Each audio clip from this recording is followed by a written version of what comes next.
आणि 2 दिवसापूर्वी मला या सगळ्या सहकाऱ्यांचे फोन आले आणि आमचं आंदोलन सुरू होत आहे त्याच्या अगोदर किंवा आंदोलन सुरू झाल्यानंतर हा प्रश्न सरकारच्या कानापर्यंत पोहोचला पाहिजे आणि हे मला सांगितल्यानंतर मी विधान परिषदेमध्ये तुम्हा सर्वांचा प्रश्न त्या ठिकाणी तुम्हाला ॲलोपॅथिकची प्रॅक्टिस करायला परवानगी मिळाली पाहिजे हा प्रश्न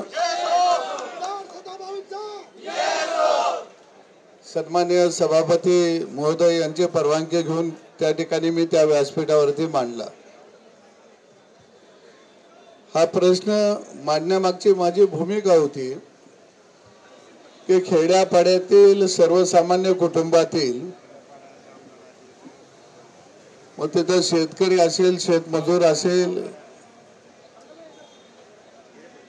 सर्वसामान्य कुटुंबातली आमची लेकरं बाळं हे ज्यावेळी MBBS ला ऍडमिशन मिळत नाही आयुर्वेदिक मध्ये ऍडमिशन मिळत नाही त्यावेळी एक पर्याय होमिओपॅथिकचा त्या ठिकाणी ते निवडत असतात आणि सर्वसामान्य रुग्णांची सेवा ग्रामीण भागामध्ये अडचणीच्या ठिकाणी खऱ्या अर्थाने ते करत असतात आणि मग आपण जर त्यांना या सेवेपासून वंचित ठेवलं तर निश्चितपणाने त्यांच्यावरती हा अन्याय ठरेल कारण एका बाजूला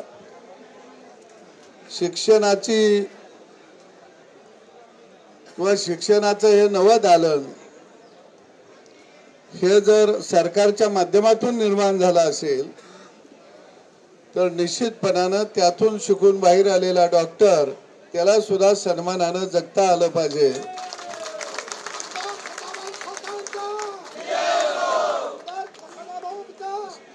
समाजामध्ये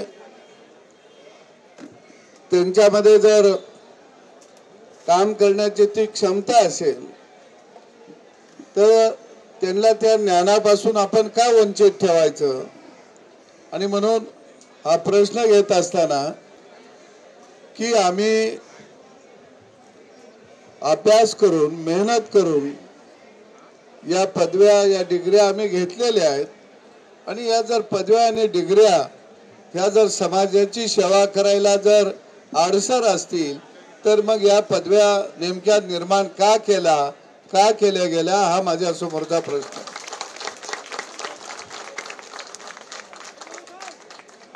कारण होमिओपॅथिक डॉक्टर असेल आयुर्वेदिक डॉक्टर असेल ही काही फार मोठ्या आणि सुस्थितीत घरातल्या कुटुंबातली ही सगळी मुलं नाही जर आमची चांगली परिस्थिती असती सुस्थिती असती आर्थिक दृष्ट्या आम्ही जर सक्षम असतो तर निश्चितपणाने आम्ही आमच्या आयुष्याची 4 वर्ष 5 वर्ष ही डिग्री मिळवण्यासाठी या अभ्यासामध्ये आम्ही खर्च केली नसती आणि मिळाल्यानंतर डिग्री जे काही आम्ही प्रॅक्टिस करणार आहोत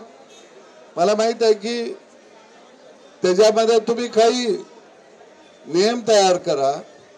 की बाबा तुम्ही प्रॅक्टिस कुठपर्यंत करावं औषध कोणती वापरावी ते कोणत्या आजारापर्यंत तुम्ही काम करू शकाल आज शेवटी एक समिती नेमून तुम्ही अभ्यास केला तर त्याला माझी हरकत आहे असं मला वाटत नाही होमिओपॅथिक डॉक्टर काही सर्जनचं काम करणार नाही तो काही MD डॉक्टरचं काम करणार नाही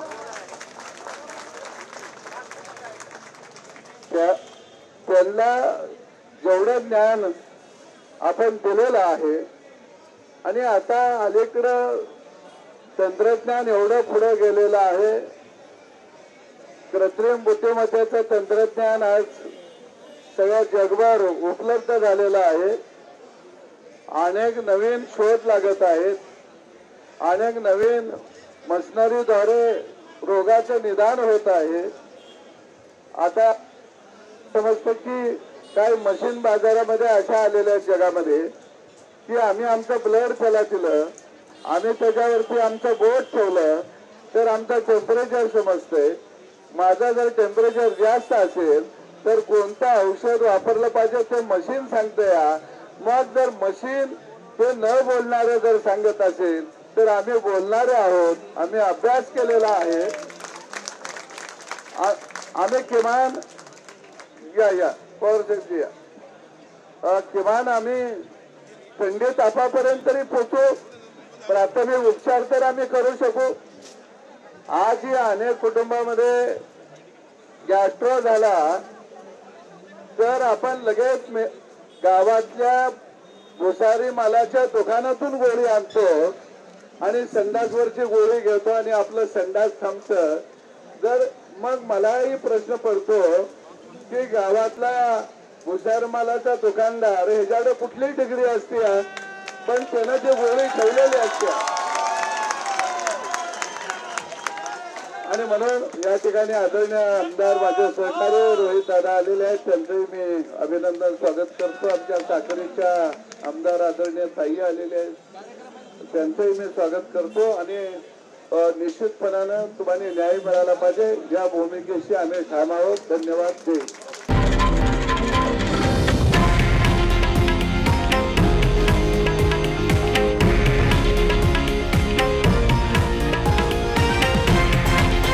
हे आहे देशातील नंबर 1 न्यूज नेटवर्क आणि आपण पाहत आहात TV9 मराठी, एकमेव.